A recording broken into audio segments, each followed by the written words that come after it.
Right, greetings all. I hope this finds you well. This is a bit of a new experiment I decided I thought we'd try. And instead of doing my usual photographs and text, I thought we'd try to walk around half the machine shop, show you what we've got, show you what machines we've got, and show you some of the jobs we've got on at the moment. So, okay, looking around this end of the machine shop, we've got various machines. The first one's a small Myford lathe, given to us following closure of a workshop in York by two very nice chaps who ran said workshop. Very useful little machine. People often look at it and think it's only a little Myford, it's only 3.5 inches swing, but you'd be surprised at the jobs that come in that suddenly fit in that and get done and go out the door. So the other lathe at this end's my weapon of choice these days, the big Harrison. Very nice machine, very accurate, very capable, very useful. Do a lot of work on that, as the overflowing swarf bin hopefully suggests. It's got a DRO on it, very useful bit of kit as well, and highly recommended. Other machines up this end, we've got this little radial drill press. Again, very handy bit of kit, very useful. And then we've got this Fritz Werner milling machine, which has a little story to tell. If we come around the side here, you will see that on the side of the machine here, there's a couple of plates. We're looking at the top one first, which says Ministry of Supply, Property of Her Majesty's Government. The next one is this one down the bottom that says RARDE and has an asset number on it. Now, RARDE was the Royal Armaments and Research Development Establishment at Fort Halstead. So this machine's ex-government. I don't know what it was used on, but I'm pretty sure it's probably got a story or two to tell. It's a very useful piece of kit, very, very solid, very nice, very, very capable machine, and a very, very accurate piece of kit as well. So let's have a look at some of the jobs we've got in at the moment. First things, we've got these beasts here, these motion pins for 76079. Replacements have been made for ones that are worn out. So we've got a motion pin and a collar. All it's waiting for is to have that collar set in place, drilled and reamed for a taper pin. Other jobs that are sitting on the bench at the moment, we've got these. These are quite a large batch for us, actually. We don't normally do mass production. These are going to become a load of fitted bolts for 75029. It's had a set of horns taken out the frames to address some corrosion, and so these are going to be used to refit the horns. Each of these blanks will actually yield 2 bolts. You'll split it in the middle to yield 2 fitted bolts, so it needs a thread putting on the end here and here. This portion here and here will be turned to finish size, so as a fitted bolt they can be driven in and then split them, and as you can see there's quite a few there. So the next job we've got in at the moment are these clack boxes. These are off Eric 5428. Now the LMS clacks are a bit of a peculiar design because they've got this cage here into which the clack valve sits, but this cage in turn sits into this body here. If you take the lid off, comme ça, you can hopefully see that in the bottom of that body there's a seat. That cage then sits into that seat. It's held down by the screw visible in the lid. In turn, that lid goes onto the cage, and then hopefully it works the clack valve, which is a one-way valve between the injector and the boiler. Water's fed in from the injector, goes into the boiler. The clack valve is actually seated by the pressure in the boiler. So the reason these are all in is this seat in the bottom here has actually got some quite nice steam cuts in it. So that needs to find its way into a lathe at some stage and get recut. Okay. Moving up the shop a bit, we have what is known in the trade here as a mission-critical piece of equipment. That is the heater. Just remember, folks, what they say, any fool can be cold and uncomfortable. So, moving on up to the top end of the shop here, we've got this big Mustana lathe. This isn't used that often, it's not something used every day, but every now and again you get a job in. Might be a motor armature at one of the diesels, might be a piston head, might be a piston rod that needs skimming to take a vality out, and it's simply too big to fit into the Harrison or any of the other lathes like the Excel. So, at which point you come and break this big girl out. Lovely machine, Russian made, built with the traditional Russian approach of make everything twice as heavy as it should be, and lovely bit of kit. Right, and then the next machine on the list is this wonderful thing. Now this machine's a horizontal borer. For those of you who don't know, haven't encountered one of those before, it's a product of a very brief and very passionate relationship between a milling machine and a lathe. It's a cross between the two, effectively. So what you've got is you've got this table behind these guards, which I will now gently swing open. You've got a table here with the work, you can see, strapped down to it.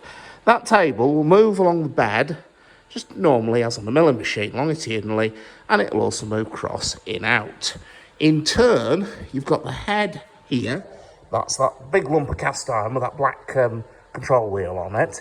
That then travels vertically on that column behind it, up and down. So you've got 3 axes of movement. Then in turn, you've got what's mounted onto the spindle, which, now if you look there, you can see there's a big milling cutter, which is mounted into that red boss, then in turn is bolted to that big steel chuck behind it. Now there's 3 ways this can be set up to work. The first is as it is at the moment, with a milling cutter in it. So you're basically using it as a gigantic horizontal milling machine. The second, you can take that milling cutter out and replace it with a fly cutter.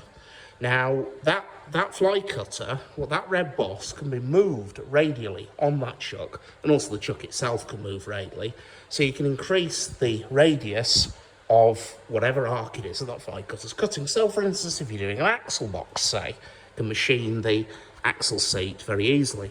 The second is if you remove all that mounting and you're left with the chuck, well, behind that red mounting, there's a horizontal spindle with a Morse taper in it. So in turn, you can then take all that off and then use it as a gigantic drill press, effectively. It has got one of the machines, one thing it has got on it, again, it's got a DRO on it, and with the degree of movement of this machine and the capacity of it, it definitely needs that DRO. Now, it's a very useful, very versatile piece of kit. We do all sorts on it. We've done axle boxes on it. We've done crossheads, which is what's on it at the moment. I'll talk about them in a sec. We've machined a super heater header on it. We've machined big welded fabrications. Any milling job, basically, that won't fit onto an old milling machine will probably fit onto this one. And on the subject of jobs, the job that's on it at the moment is one of the 2 crossheads for the Q6. The other one's on a trolley behind me. I'll show that in a sec. What we've done with these is I've been machining the sliding faces that run on the slide bars. You can see here there's a pocket of white metal that's been cast into the steel slipper, and what I've done is then machine that so it fits onto the slide bar. These things fit onto the slide bars. There's certain vertical and horizontal clearance. It's 20 thou vertical and 10 thou on each horizontal face clearance.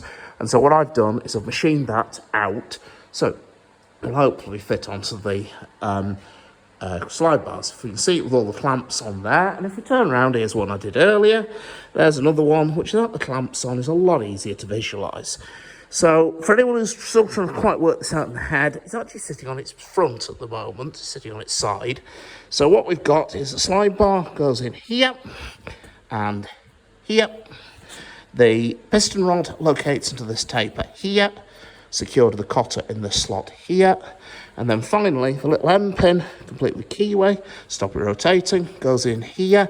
This is actually the inside face, so the nut and whatnot will be on the outside, and then that little end pin connects it to the connecting rod. Okay, so that's just one of the jobs that's come in recently. Other jobs have been lined up. We've got a bit of white metal, another bit of white metal, make a change, I haven't done any of that for ages. 2 carriage crowns, these are out of carriage axle boxes. They've been cast, had the white metal cast in them. What I now need to do is machine this region here along the length of the crown to a radius, so that it will, and you also put a radius on the ends here, so that it will then fit onto the axle box into the axle seat on the carriage axle. So that's another job that's come in. That trolley behind it's got all our angle plates, special jigs and whatnot on it. And then another milling machine. This one's what's badged as a Lion. It's actually a Far Eastern copy of an American Bridgeport.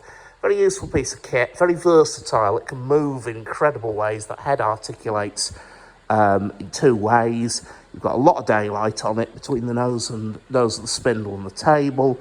You've got a lot of travel on the table as well, so it can accommodate a lot of different jobs. Common one we've had on it is machining the ports in blower rings, for instance. It's also, again, another machine with a DRO on it, which on a milling machine makes an incredible difference.